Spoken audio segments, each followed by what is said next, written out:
妈呀，真的超级酥。Hello， 大家好，我是幸福的眼泪。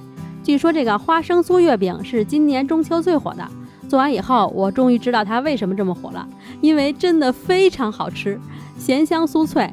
吃腻了甜月饼的朋友，强烈推荐你们一定要试试这一款，绝对不会后悔的。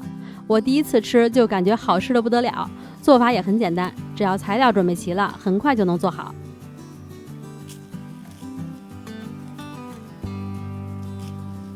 先来做内馅儿，我做的是椒盐花生馅儿，就是把这些材料全部放在一起，然后给它们搅拌均匀，多搅拌一会儿，充分的搅拌均匀。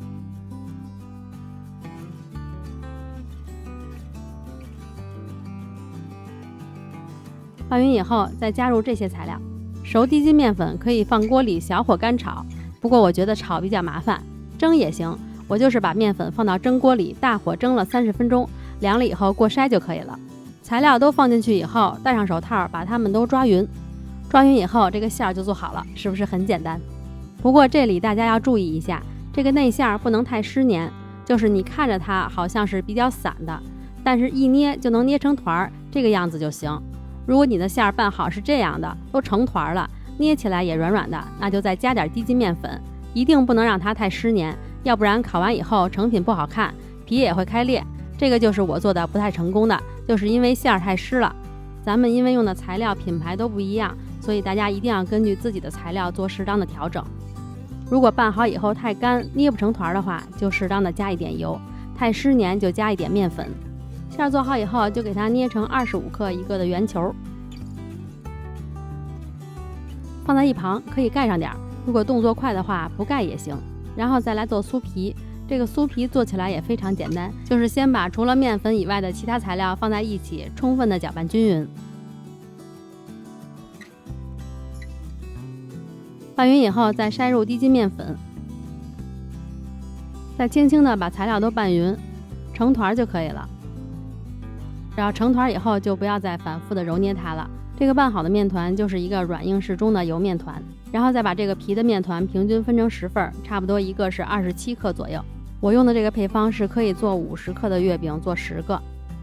包之前就可以预热烤箱了，烤箱上下火180度预热，然后就把皮的面团给它按扁，把馅儿包在这个面团里。你们看这个状态，馅儿不湿黏的话，包也很好包。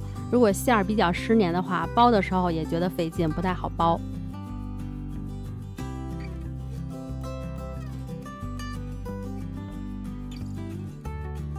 包完以后，给它搓成椭圆形，然后再按扁一点，就这个样子。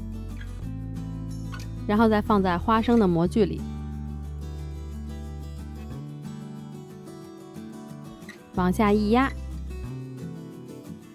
再把模具抬起来，这样一个生的花生酥月饼就搞定了。这个月饼模具如果你是新买的，第一次用的话，那就要在里边涂点油也行，或者面团表面蘸点粉也行。因为这几天我一直在不停的做调整配方，它里边已经浸满油了，所以我压的时候不需要涂油，面团也不需要沾粉了。压好以后就放进去烤，不需要松弛，因为这个表皮应该是酥酥的，放太久面团起筋，反倒不够酥了。上下火180度烤20分钟左右，因为我的下火烤完以后稍微颜色深点，所以我把下火调到了160度。烤完以后，如果颜色浅的话，可以在烤箱里多焖一会儿，焖到它有点上色了再拿出来。这个皮的面团拌好以后也是不需要松弛，拌好直接分割就包，这样才能保证最酥脆的口感。如果大家看了我上一个桃酥的视频，应该就能了解了。这个皮就是一个桃酥皮，所以它叫花生酥嘛，吃起来一定要酥酥的。听这个声音非常酥。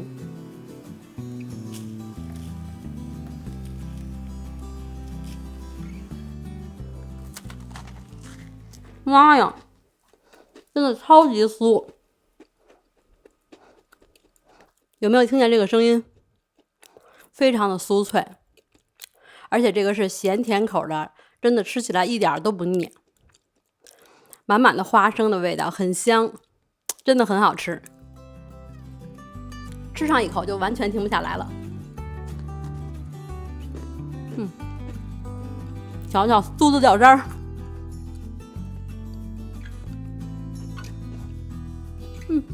享受，太好吃了。今年的这个花生酥月饼一定要做，一定要做，真的一定要试一试，不骗你们，非常好吃。今天就到这里啦，如果大家喜欢我的视频，别忘了关注、点赞、评论、转发哦。我们下个视频再见啦，拜拜。